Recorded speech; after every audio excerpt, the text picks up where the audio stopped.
dan katsiran thayyiban mubarakan fih. Wassalatu wassalamu ala Rasulillah wa man sara ala nahjihi ila yaumiddin. Amma ba'd. Allahumma inna nas'aluka ilman nafi'an wa rizqan thayyiban wa amalan taqabbala. Allahumma la tada' lana dhanban illa ghafartah wa la hamman illa farajtah wala karban illa nafasta wala dainan illa qadaita wala maridan illa syafaita wala jahilan illa allamta wala faqiran illa aghnaita wala hajatan min hawaijid dunya wal akhirah illa qadaitaha wa yassartaha birahmatika ya arhamar rahimin. Hadirin hadirat rahimakumullah, kita kembali pada majelis Kitabul Janaiz, dan sekarang kita sampai pada bab yang terakhir, halaman 137 dari buku internet, yaitu apa yang diharamkan di kuburan. Dan penulis buku ini yakni Syekh Abdul Azim Badawi merujuk kepada Kitabul Janaiz karya gurunya Syekh Muhammad Nasiruddin Al-Albani yang menyebutkan 13 apa yang diharamkan seputar pemakaman. Yang pertama, menyembelih untuk Allah Subhanahu wa ta'ala, yakni di pemakaman atau di kuburan, di pusara. Karena sabda Nabi Muhammad sallallahu alaihi wasallam, la aqra fil Islam, tidak ada menyembelih di dalam Islam, yakni menyembelih di pemakaman atau menyembelih karena kematian seseorang di samping kuburannya. Ini tidak diperbolehkan, meskipun dia menyembelihnya karena Allah. Dia menyembelihnya, ia hadiahkan ke mayit pahalanya.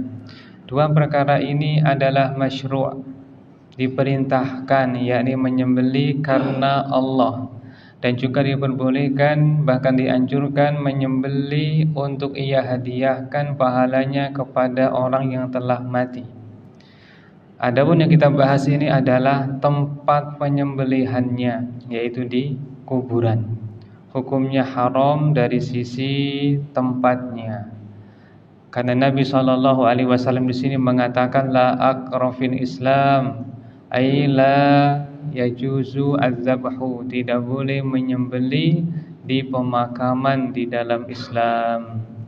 Berkata Abdul Razzaq bin Hammam, yakni gurunya Al-Imam Ahmad bin Hanbal, ya, Abdul Razzaq bin Hammam, kanu ya'kuruna baqaratan aw syatan indal kubur. Mereka orang-orang biasa dahulu menyembelih seekor sapi atau domba di pemakaman. Ya. Apa sebab pelarangannya? Karena menjadi wasilah atau perantara menuju kesyirikan. Nanti akan muncul orang-orang yang akan menyembelih untuk orang yang telah mati, yakni taqarrub, mendekatkan diri kepada orang yang telah mati. Itu adalah murni kesyirikan. Allah berfirman, wa innahu lafisqa, ya, sesungguhnya itu adalah kefasikan. Wala ta'kulu mimma lam yuzkar ismullahi alaihi wa innahu lafisqa. Kamu jangan makan sesembelihan yang disembelih bukan untuk Allah, karena ia adalah kefasikan. Maka berkata ahli ilmu, yakni kesyirikan dan sekaligus kefasikan, dosa besar yang sangat besar, dan dagingnya adalah haram, memakannya adalah haram. Itu bedanya pada niat. Kenapa Anda menyembelih? Saya menyembelih karena ada tamu halal. Saya menyembelih untuk saya hadiahkan pahalanya kepada bapakku atau kepada tetanggaku, maka boleh. Kenapa Anda menyembelih? Untuk mendekatkan diri kepada syekh yang telah meninggal itu, wali tersebut, wali kutub Syekh Abdul Qadir Jailani, atau kepada wali di kampung, orang soleh di kampung. Maka ini haram, bahkan syirik murni. Syirik murni. Kembali kepada pembahasan kita, menyembelih untuk Allah haram. Apalagi untuk takarrub kepada orang yang telah mati, maka haram plus syirik besar, yukhriju minal millah, yang bisa mengeluarkan dari agama. Karena menyembelih termasuk dari ibadah, dan ibadah jika dipalingkan kepada selain Allah maka jatuhnya syirik. Allah berfirman, "Wa may yad'u ma'allahi ilahan akhara la burhana lahu bih fa innama hisabuhu inda rabbih innahu la yuflihul kafirun." Dalam surah Al-Mu'minun ayat-ayat yang terakhir, siapa yang menyembah bersama Allah sesembahan yang lain yang tidak Allah turunkan hujah atasnya, maka hisabnya Allah yang menanggungnya dan orang-orang kafir tidak akan beruntung. Penutupan ayat ini, orang-orang kafir menunjukkan bahwasanya menyembah bersama Allah, menyembah yang lain bersama menyembah Allah termasuk kesyirikan. Dan menyembelih adalah ibadah, sehingga dikatakan dia jika menyembelih untuk selain Allah telah menyerahkan ibadahnya kepada selainnya, itulah kesyirikan. Allah berfirman, "Fasholli li rabbika wanhar", salatlah kamu kepadanya serta menyembelihnya. Yakni sebagaimana salat itu ibadah, menyembelih juga ibadah. Maka tidak boleh diberikan kepada selain Allah Ta'ala. La akra fil Islam, tidak ada akar menyembelih di kuburan di dalam Islam. Selesai. Jika untuk Allah haram, jika untuk takarrub kepada mayit maka syirik. Pertanyaan, kalau menyembelihnya di rumah pasca meninggalnya orang yang telah mati, yang ia niatkan untuk menghadiahkan pahalanya kepada orang yang telah mati tersebut, hukumnya apa? Boleh, betul. Boleh. Ijma' ahli ilmu bahwa bersedekah atas nama mayit itu boleh dan sampai ijma'. Kesepakatan ahli ilmu Abu Hanifah, Malik, Syafi'i, Ahmad, dikokohkan oleh Syekhul Islam Ibnu Taimiyah rahimahullah.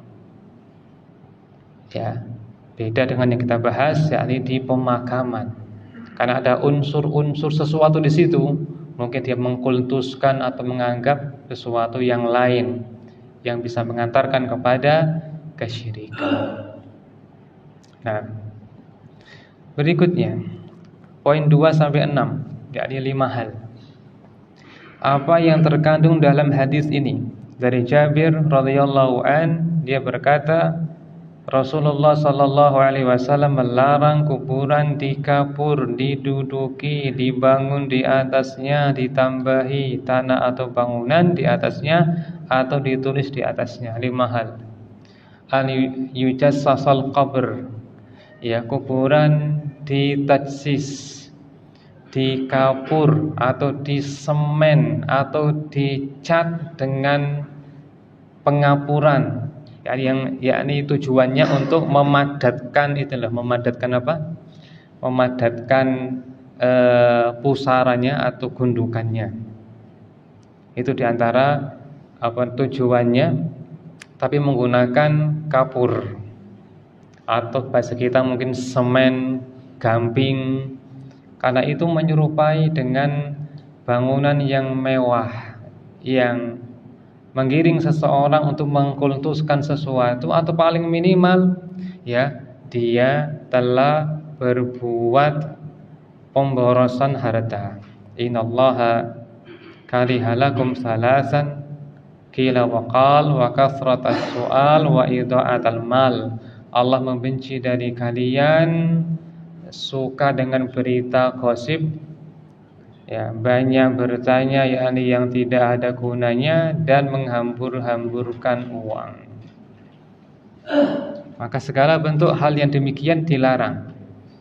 Semen, gamping, pengapuran untuk gundukan pemakaman itu tidak boleh. Nabi melarang. Nabi SAW melarang. Lalu mereka berselisih pandangan bagaimana jika selain dari ini. Contoh dengan hanya kerikil saja. Jawabannya boleh jika ia khawatir ya nanti bisa terkikis gundukannya hingga rata dengan tanah sehingga diinjak oleh orang karena tidak dikenali, maka boleh. Asal jangan dengan tajsis tadi ya, kapur, semen, gamping dan semisalnya yang padat dan keras tersebut. Baik. Bagaimana dengan tanah liat? Tanah liat sehingga lebih keras. Jawabannya tidak boleh kecuali jika khawatir tadi. Khawatir dia kena angin hingga rata dengan tanah sekitarnya hingga diinjak oleh orang tanpa tahu itu kuburan atau pusara orang, maka diperbolehkan sekedar ya seukuran sejengkal saja, tidak lebih. Baik, ini pertama ya, an yujassasal qabr. Rasul sallallahu alaihi wasallam melarang di tembok kuburannya. Dan banyak pelanggaran di sini. Banyak pelanggaran di sini. Dan kalau sudah di tembok, nanti manfaatnya berkurang. Contoh 3 tahun kan sudah menyatu dengan tanah, tidak bisa dimasuki oleh jenazah yang lain. Sementara tiap hari itu jenazah masuk di pemakaman. Akhirnya dilebarkan terus pemakamannya sampai panjang, ya. Padahal seandainya mereka menggunakan yang syar'i, tidak di tembok apalagi dikijing, maka dia bisa dimanfaatkan oleh mungkin keluarganya yang lain atau oleh orang lain dan seterusnya sehingga tidak banyak memakan tempat. Ya. Ini yang pertama. Yang kedua, wa an yuqada alaihi, diduduki. Yakni pusaranya diduduki.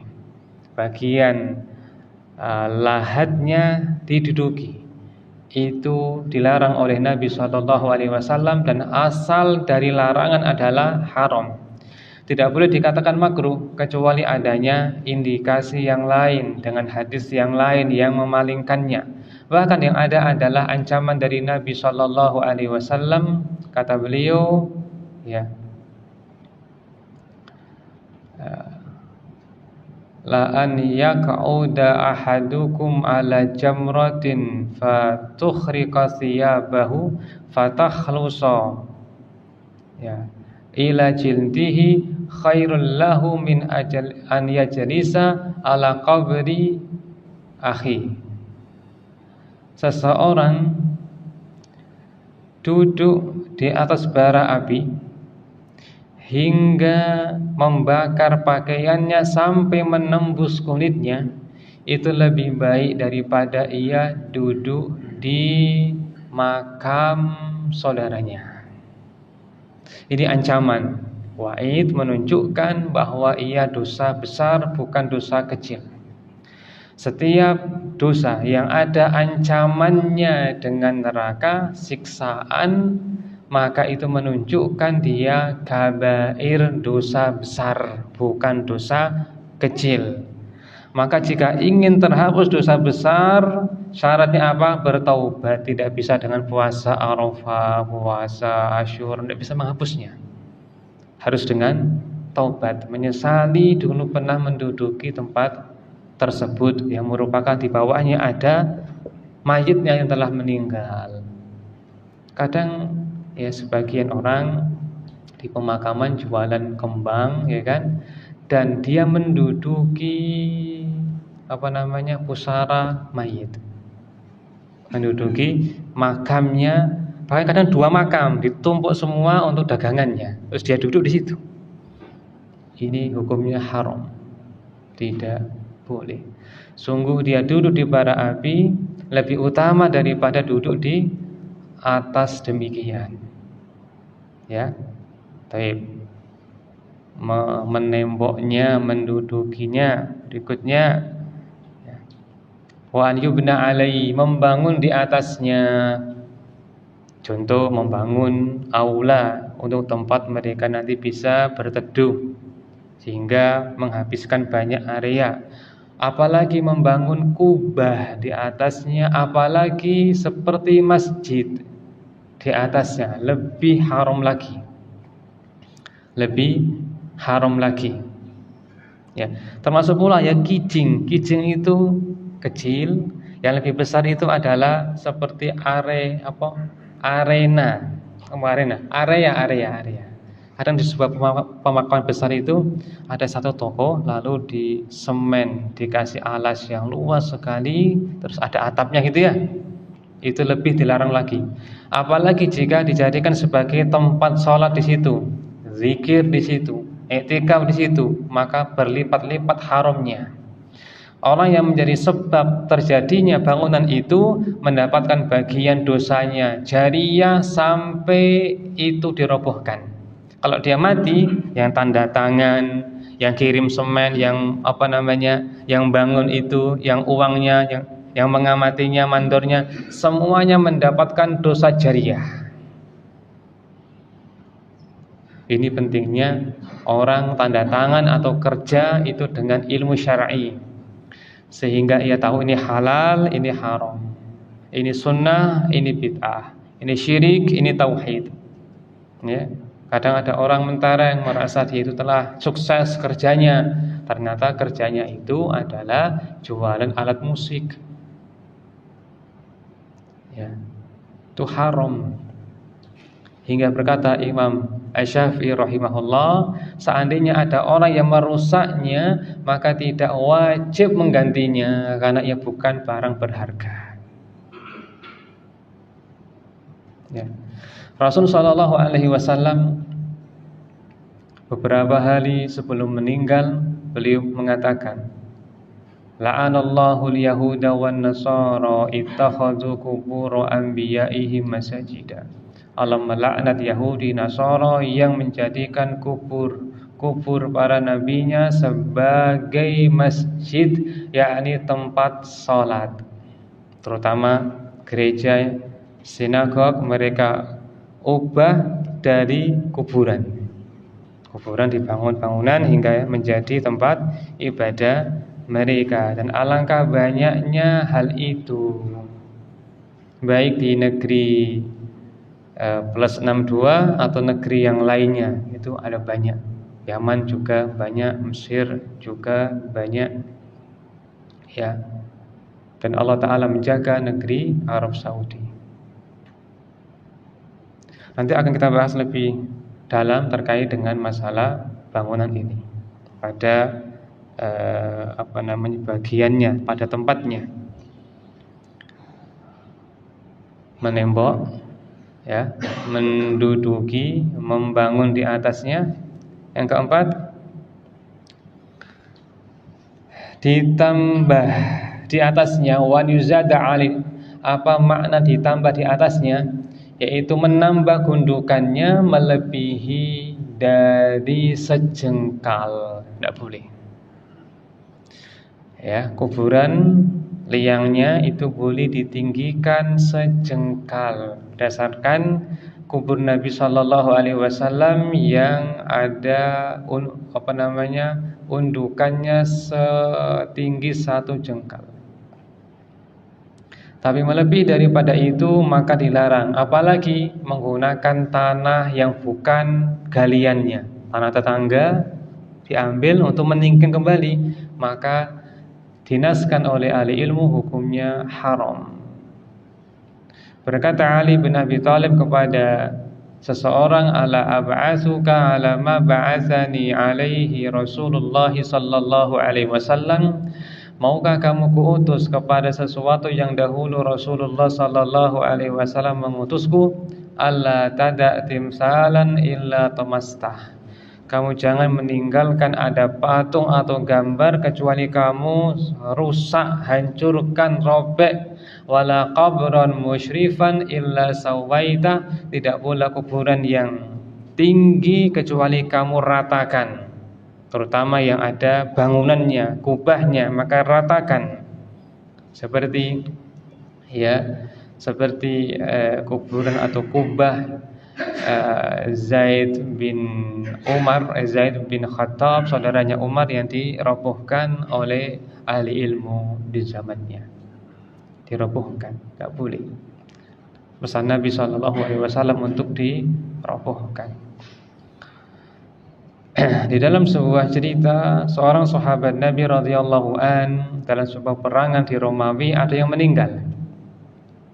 Maka beliau berkata, sami'tu Rasulullah sallallahu alaihi wasallam ya'muru bitaswiyati. Rasulullah sallallahu alaihi wasallam, aku mendengar beliau menyuruh agar kuburan itu diratakan, artinya diratakan dan menyisakan satu jengkal saja. Bukan maknanya diratakan dengan tanah sekitarnya, bukan. Rasulullah sallallahu alaihi wasallam membawa batu, terus diletakkan di kuburannya saudaranya, yaitu Utsman bin Maz'un. Ata'allamu biha qabra akhi, aku menandai dengannya kuburan saudaraku. Artinya agar dikenali sebagai kuburan, sehingga tidak dihinakan dengan diinjak, diduduki. Karena kalau ada gundukan maka itu dikenal sebagai makam, bukan tidak makam. Taib. Di tembok diduduki, yang ketiga dibangun di atasnya, yang keempat ditambahi, yang kelima wa an yuktaba alaihi, ditulis. Maka menulis nisan itu tidak boleh. Menulis nisan itu tidak diperbolehkan. Apalagi menggunakan kaligrafi Arab, nama Allah, mengutip ayat yang kadang bisa dihinakan. Contoh, lepaslah itu terus diinjak oleh orang, atau dia patah kayunya hingga diduduki oleh orang, maka tidak boleh. Diperbolehkan nisannya hanya berupa batu atau berupa kayu yang polos. Seandainya memang dikasih nama, cukup nama saja, nggak usah berlebihan. Nggak usah tambah Bismillahirrahmanirrahim, ayat kursi, atau mungkin temboknya tadi ditambah dengan ayat Al-Fatihah. Ini tidak diperbolehkan. Rasul sallallahu alaihi wasallam bersabda, atau Jabir mengatakan, naha Rasulullah sallallahu alaihi wasallam an yuktaba 'alal qabr. Rasulullah sallallahu alaihi wasallam melarang untuk ditulis pada kuburan. Tidak diperbolehkan. Ini pada asalnya tidak diperbolehkan. Ini 5 larangan yang tercakup dalam hadisnya Jabir bin Abdullah radhiyallahu an. Dalam hadis yang lainnya, wa antu to, dan diinjak. Ini tambahan ini. Wa antu to, dan diinjak, tidak boleh diinjak. Nanti ada hadis lagi tambahan, salat menghadap kuburan, salat di area pemakaman. Nanti akan datang tempatnya. Berikutnya. Salat menghadap ke arahnya, karena beliau sallallahu alaihi wasallam bersabda, la tusallu ilal kubur, jangan salat menghadap ke kuburan. Apa bentuknya salat menghadap ke kuburan? Bentuknya adalah yakni kuburannya di arah kiblat dari dirinya. Umpamanya kalau depan saya ini kiblat, makamnya di depan saya. Saya sholat menghadap kiblat tapi juga menghadap makam seseorang, maka itu dilarang oleh Nabi Muhammad sallallahu alaihi wasallam. Ya. Dan Imam An-Nawawi rahimahullah, ya, beliau memastikan hukumnya haram berdasarkan hadis ini. Kata Rasul sallallahu alaihi wasallam, la tajlisu 'alal kubur wa la tusallu ilaiha. Kalian jangan menduduki kuburan, jangan pula salat menghadapnya. Nabi mengumpulkan dua hal yang bertentangan. Satu, ya, menghinakan, dua, mengkultuskan. Menghinakannya dengan apa? Mendudukinya. Mengkultuskannya dengan apa? Menjadikannya searah dengan kiblat dari orang yang sholat. Nabi melarang keduanya. La tajlisu 'alal kubur wa la tusallu ilaiha. Janganlah kalian menduduki kuburan, jangan pula sholat menghadapnya. Ya, tidak diperbolehkan. Pertanyaannya, sholatnya sah apa tidak sah?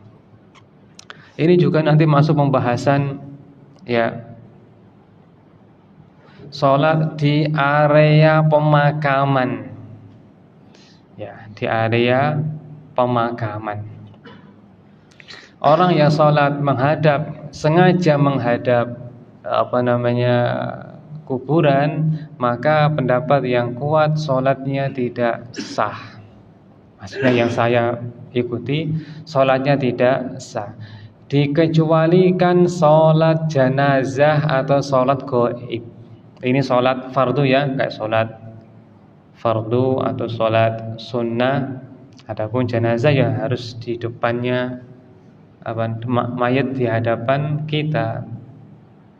Maksud di sini adalah sholat selain sholat jenazah, maka tidak diperbolehkan. Termasuk pula kesalahan adalah ketika sholat berjamaah, jenazahnya yang ingin disolati nanti diletakkan di depan mereka. Semestinya diletakkan di mana? Di teras atau di samping kanan, samping kiri, bukan di depan mereka. Ini pula yang ditegur oleh Syekh Albani rahimahullah dalam kitabnya tentang sebagian, mungkin dulu ya zaman beliau, ada sebagian imam yang mereka meletakkan jenazah di depan mereka ketika sholat fardu. Ini tidak diperbolehkan. Sekarang kita lanjut ke berikutnya, sholat di dekatnya meskipun tidak menghadapnya, atau bahasa kita, sholat di area pemakaman terlebih lagi. Dari Abu Sa'id Al-Khudri radhiyallahu anhu, yang berkata Rasulullah sallallahu alaihi wasallam bersabda, al-ardu kulluha masjidun illal maqbara wal hammam. Bumi seluruhnya adalah masjid, yakni tempat yang boleh dikerjakan di sana sholat, kecuali makbarah dan hammam. Makbarah pemakaman dan hammam pemandian umum. Dan pemandian umum diantara sebabnya karena di sana ada penghinaan terhadap sholat atau tidak terjaga dari kenajisan, atau tidak terjaga dari lalu lalang orang atau kekhusyuan di sana, maka dilarang. Adapun di makbarah, di pemakaman, sebabnya karena ya sadduz zari'ah, membendung dari menuju kepada kesyirikan, karena ia bagian dari pintu menuju kesyirikan. Akan muncul orang-orang yang kelak bertakarrub, mendekatkan diri kepada mayit dengan sholatnya, seperti yang terjadi pada kaumnya Nabi Nuh alaihi salatu wassalam. Mereka dahulu sholatnya di dekat ya kuburan orang-orang salih agar bisa mengenang mereka. Lalu dibikinlah patung-patung mereka untuk lebih gampang beribadah di tengah orang-orang salih tersebut yang telah meninggal, hingga akhirnya mereka salat untuk mereka, bertakarrub untuk mereka. Ini kesyirikan. Al-ghuluwu fis salihin, berlebih-lebihan dalam mengkultuskan orang-orang salih. Apa hukumnya salat di area pemakaman meskipun di sana ada masjidnya? Yang dikuatkan oleh Syekhul Islam Ibnu Taimiyah dan juga Asy-Syaukani dan juga As-San'ani bahwa hal itu tidak sah salatnya. Maaf ya, bukan San'ani ya, Ibnu Hazm Al-Andalusi ya. Dan mereka mengatakan tidak sah salatnya sehingga harus mengulanginya. Apakah ada zaman sekarang masjid di dalam pemakaman? Jawabannya ada. Jawabannya ada. Bahkan dia masuk di area pemakaman. Ya, bahkan dipagar dengan jelas. Pagarnya ini segini dan di dalamnya ada masjid atau musholla atau tempat sholat, maka hukumnya sholatnya tidak sah menurut mereka, Ibnu Taimiyah, Ibnu Hazm, Asy-Syaukani dan yang lainnya rahimahumullah. Jika mereka sholatnya untuk taqarrub, mendekatkan diri kepada mayit tersebut, maka tanpa ragu itu kesyirikan murni. Itu adalah kesyirikan murni. Allah berfirman, "Wala tusalli ala ahadim minhum mata abadan wala takum ala qabri." Muhammad, kamu jangan mensolati orang munafik dan jangan pula berdiri di makamnya yang telah mati dari mereka selama-lamanya. Jika sekedar berdiri di sana mungkin untuk menghormatinya dilarang, kemudian mensolatinya dilarang, maka apalagi perkara yang bisa menjerumuskan kepada kesyirikan maka lebih dilarang. Itu tadi salat di area pemakaman tidak diperbolehkan meskipun tempatnya bersih, suci dan tidak ada makam di bawahnya, tetap tidak diperbolehkan. La tusallu ilal kubur, janganlah kalian salat menghadap kuburan. Dan semua tanah boleh dijadikan sebagai tempat salat kecuali pemakaman dan hammam. Berkata Anas radhiyallahu anhu, Nabi sallallahu alaihi wasallam melarang salat di antara dua kuburan. Makam A, makam B, salatnya di tengah. Tidak diperbolehkan. Maupun salatnya mungkin di jalan kuburan tidak diperbolehkan, yang masuk ke area pemakaman. Bagaimana dengan kasus masjidnya itu terpisah dengan pemakaman tapi menghadap pemakaman? Contoh kalau di sini ini masjid, sana pas sana langsung pemakaman. Apa hukumnya? Ada sebagian ahli ilmu yang menyatakan bahwa Ibnu Taimiyah rahimahullah menyatakan tidak sah salatnya. Ada ahli ilmu yang menyatakan bahwa Ibnu Taimiyah menyatakan tidak sah salatnya, tapi perlu dicek kembali apakah benar itu ucapan Ibnu Taimiyah rahimahullahu taala. Nah, yang ke-9, ada 13 membangun masjid di atasnya. Dari Aisyah dan Abdullah bin Abbas radhiyallahu anhum, keduanya berkata ketika sakaratul maut datang kepada Rasulullah sallallahu alaihi wasallam, beliau mulai meletakkan selimutnya di atas wajahnya. Ketika beliau merasa sesak, beliau menyingkapnya dari wajahnya dan bersabda dalam keadaan seperti itu, la'natullahi 'alal yahudi wan nasara ittakhadhu qubur anbiya'ihim masajida. Allah melaknat Yahudi dan Nasara yang menjadikan kubur para nabi mereka sebagai masjid. Masjid adalah tempat sholat. Maka orang yang sholat di masjid masuk cakupan terlaknat. Apalagi yang membangunnya, menandatanginya, yang mendanainya, yang melindunginya, termasuk semua dalam dosa. La'anallahu man awa muhditsa. Allah melaknat orang yang melindungi ahli bid'ah. Termasuk pula tadi melindungi ya hal yang seperti ini. Rasul sallallahu alaihi wasallam bersabda, syirarun nasi man tudrikuhu sa'atu wa hum ahya wa man yattakhidul qubur masajid. Termasuk manusia yang paling buruk di sisi Allah adalah orang yang masih hidup ketika terjadi kiamat, dan orang yang menjadikan kubur sebagai masjid, yakni tempat sholat. Aisyah bercerita bahwa Ummu Habibah bercerita ketika di Ethiopia, di Habasyah, dia melihat di gereja itu banyak gambar-gambar.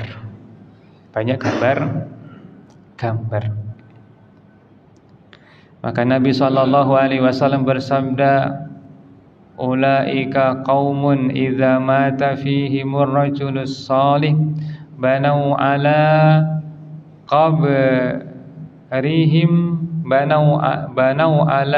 qabrihim masajida wa sawwara lahu tilka surah ulaika syirarul khalqi indallah. Mereka adalah kaum apabila ada orang salih dari mereka meninggal, maka mereka mendirikan masjid di pemakamannya dan bikin gambar-gambar tersebut. Mereka adalah makhluk yang buruk di sisi Allah Subhanahu wa ta'ala. Kalau bertanya, ya, yang kami dirikan ini adalah wali Allah, orang salih, orang berjasa dalam babat alas, babat Islam di sini. Kita katakan bahwasanya berhala-berhala yang mereka sembah dari orang musyrikin yang ayat turun kepada mereka itu juga dulunya adalah orang-orang salih. Seperti kaumnya Nabi Nuh, Wad, Suwa, Yahus, Ya'aq, Nasr. Siapa mereka?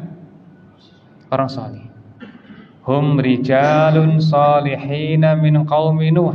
Kata Ibnu Abbas radhiyallahu an, mereka adalah orang-orang salih dari kaumnya Nabi Nuh.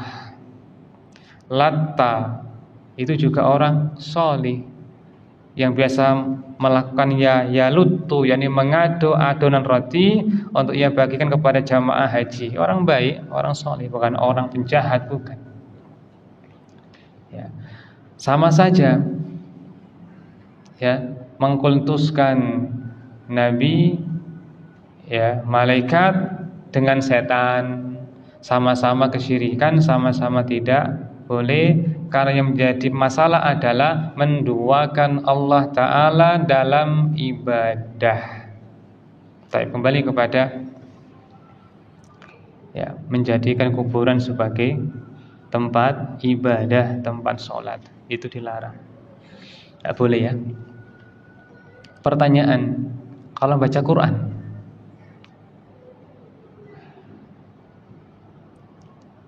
baca Quran boleh tidak di pemakaman? Boleh apa tidak? Ada dua keadaan. Satu, membaca Quran dia untuk murni ibadah, maka tidak boleh. Tapi jika baca Quran untuk ia hadiahkan kepada orang yang telah mati, hukumnya boleh. Menurut siapa?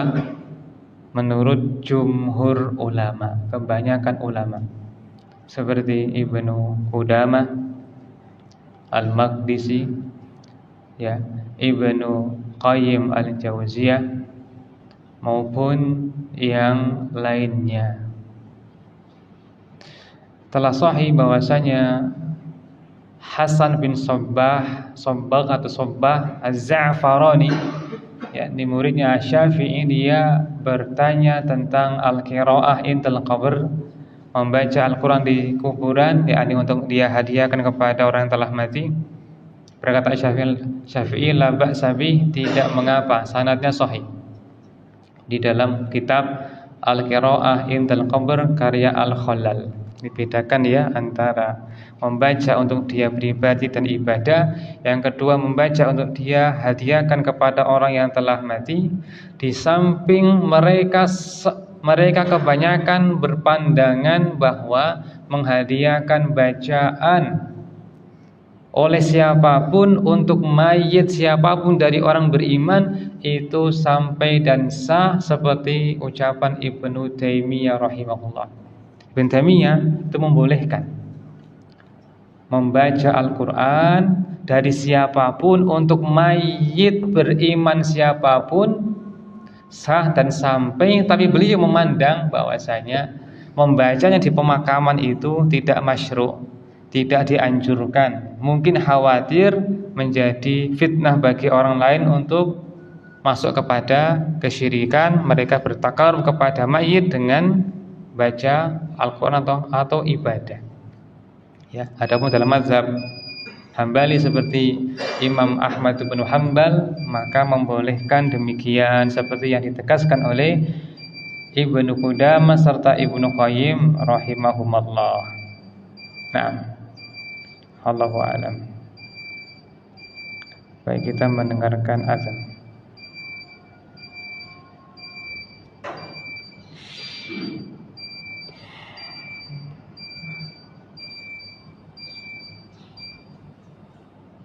Allahu Akbar, Allahu Akbar, Allahu Akbar, Allahu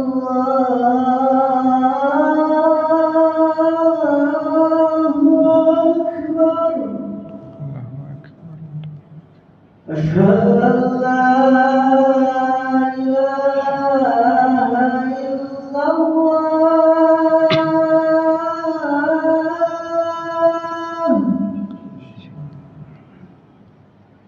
أشهد أن لا إله إلا الله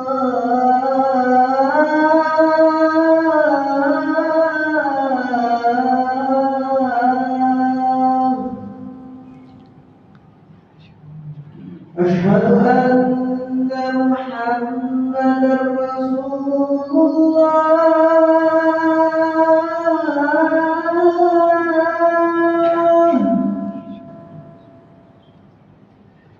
أشهد أن محمدا رسول الله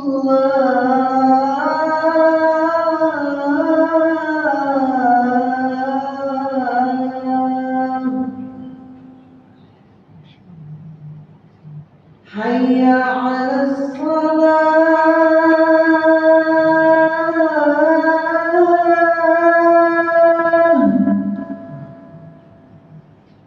حي على الصلاة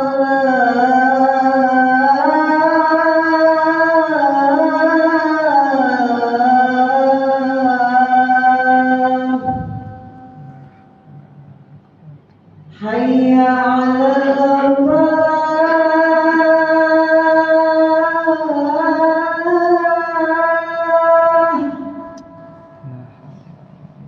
حي على الفلاح.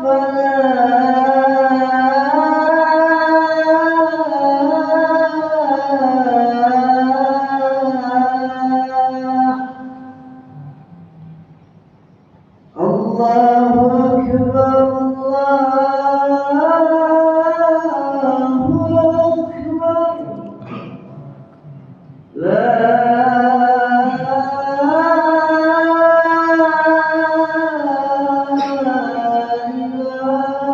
Bismillahi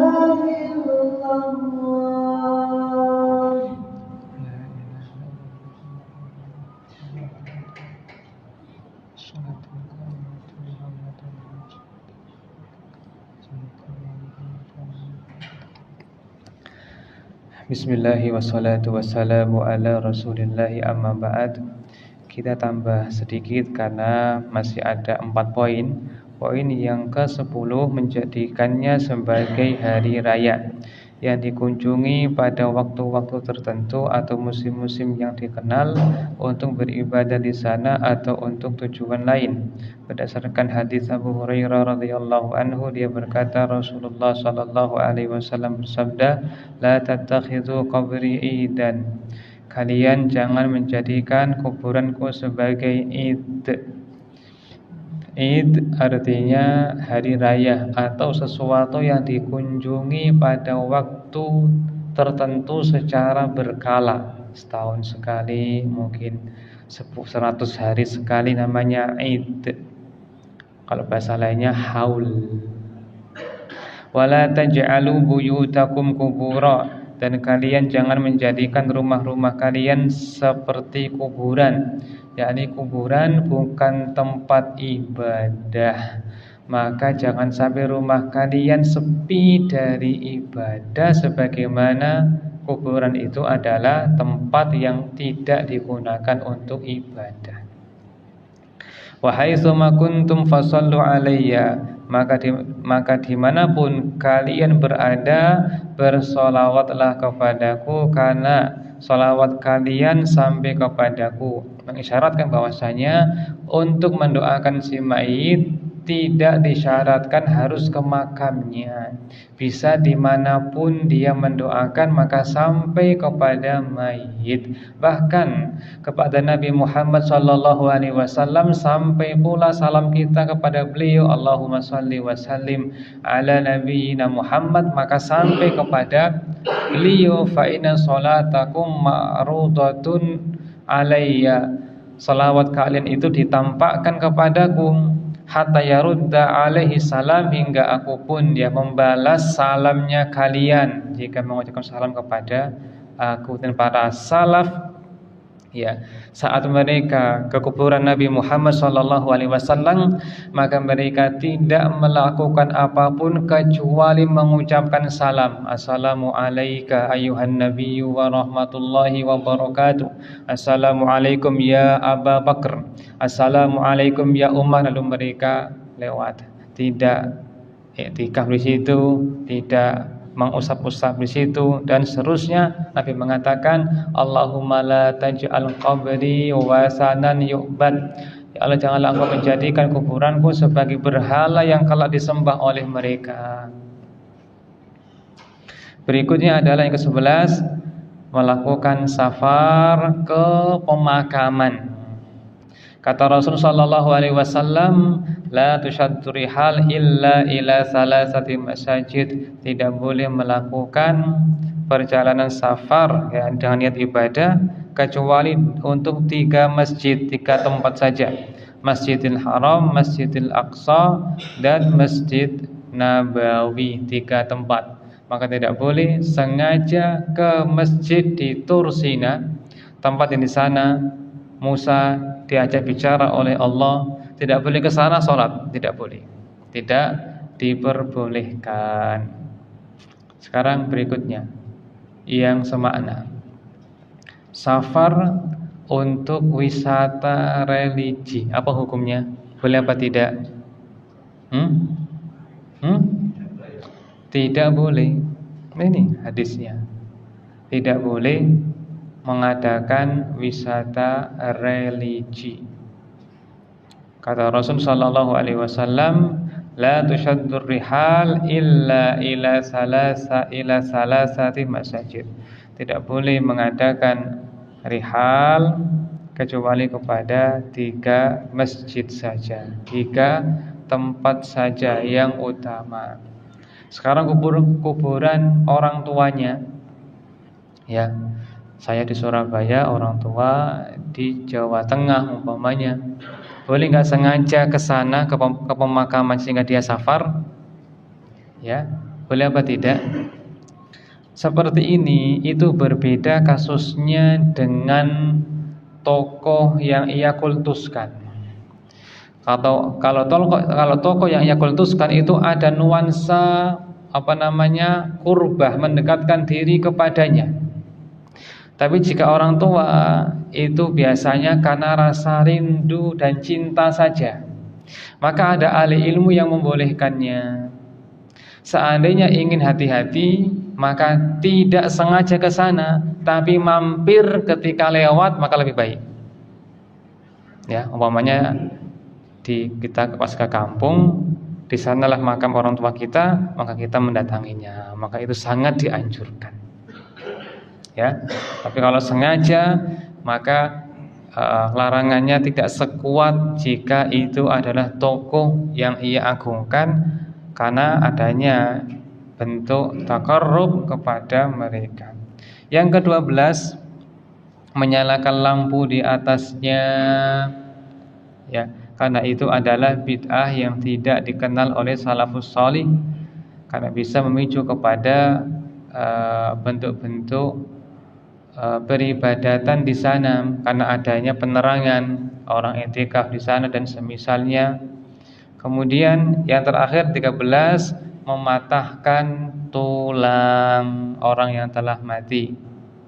Seperti yang dikritik oleh Syekh Albani rahimahullah, yaitu perluasan kota hingga pemakaman muslimin itu diratakan, ya, atau dipindah hingga tulang-tulangnya itu rusak. Maka ini tidak diperbolehkan, kata beliau, karena sifatnya tidak darurat, tapi hanya untuk pelengkap saja. Apa hukumnya?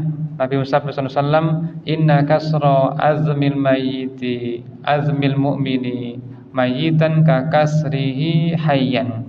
Mematahkan tulang orang beriman ketika mati seperti mematahkannya ketika hidup. Dalam sebuah hadis, yakni fil ismi, di dalam dosa. Apa hukumnya mematahkan tulang untuk keperluan pendidikan dokter? Kata Syalbani rahimahullah, jika mayitnya orang beriman maka tidak boleh karena dimuliakan. Sementara jika mayitnya tidak orang beriman, orang kafir, maka boleh, karena hadis Nabi mengatakan mematahkan tulang orang beriman dalam keadaan mati menggunakan kata orang beriman, artinya orang kafir tidak dihormati tulangnya. Allahu a'lam. Ini sekilas ya dari 13 larangan tentang pemakaman. Allahu a'lam. Sekaligus ini sebagai penutupan dari majelis kita, kitab Janaiz. Semoga Allah Ta'ala menerima dari kita dan memberikan taufik untuk kita mengamalkan apa yang kita ketahui. Jika ada pertanyaan sebelum ditutup, silakan. Tadi disebutkan bahwa ini seluruh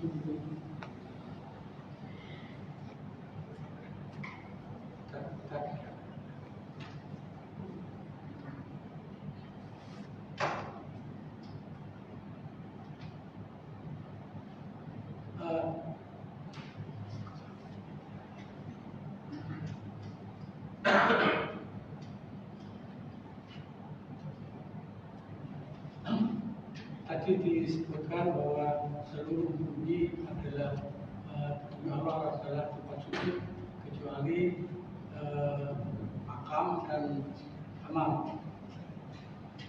Bagaimana kalau sebuah rumah sakit milik pemerintah Nasrani di situ menyediakan ruangan untuk sholat, apa kita boleh sholat di sana? Nah, tidak mengapa sholat di rumah sakit Kristen, karena itu bukan tempat ibadah mereka, tapi rumah sakit. Tidak mengapa. Ya, boleh. Yang lain cuma silakan. Oke, silakan. Pernah liburan di media sosial itu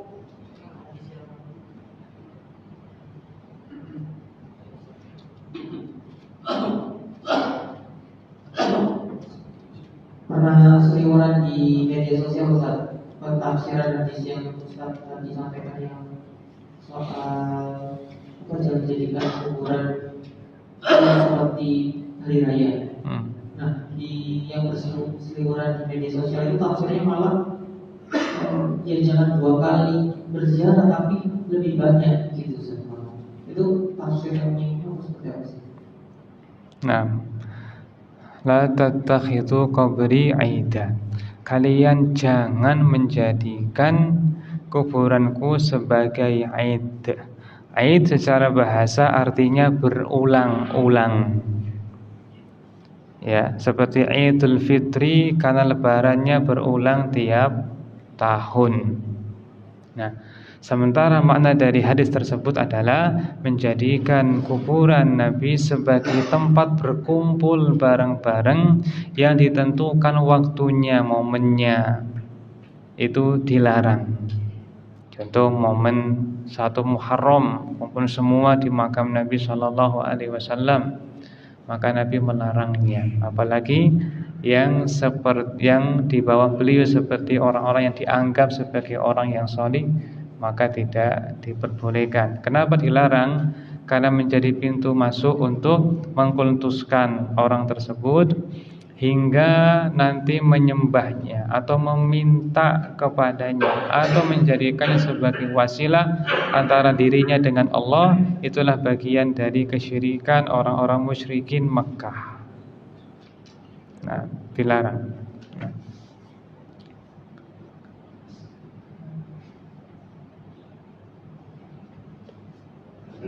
Ya, sama. Nah, Bagaimana kalau pas kita tiap itu berziarah makam Prabu atau makam pas kemarin masih oke sudah misalnya. berziarah kemana? Makam siapa? Iya, berziarah ke makam saudara dianjurkan,